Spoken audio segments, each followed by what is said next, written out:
பக்த புரந்தரதாசர் 17ஆம் பகுதி.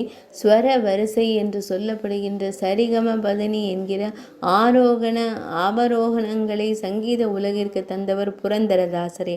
மிக முக்கியமாக முதலில் பாடல் கற்க ஆரம்பிப்போருக்கு அரிச்சுவடையாய் திகழும் மாயா மாள கௌட என்ற ராகம் இவரால் இயற்றப்பட்டது. கர்நாடக இசையின் தந்தை என போற்றப்படுகிறார். இவர் ஆரம்ப இசைப்பயிற்சிக்கான ஸ்வர வரிசைகள், ஜண்டை வரிசைகள், அலங்காரங்கள், கீதங்கள் முதலியவற்றை இயற்றியுள்ளார். மாயா மாளவகௌளை எனும் ராகம் தான் ஆரம்ப பயிற்சி பெறுவதற்கு ஏற்ற ராகம் என தேர்ந்தெடுத்தவரும் இவரே.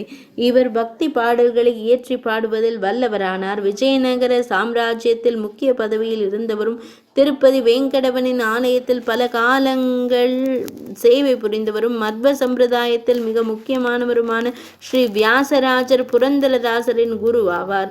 இவர் தனது சீடரான புரந்தரதாசரை பாராட்டி ஒரு பாடல் பாடி புரந்தரதாசரை பெருமைப்படுத்தி இருக்கிறார். மேலும் பாகவதம் மற்றும் உபனிஷத்துகளின் சாரமாக கருதப்படும் புரந்தரதாசரின் பாடல்களை தொகுத்து அவற்றிற்கு புரந்தரோபனிஷத் என்று பெயரிட்டார் வியாசராஜர்.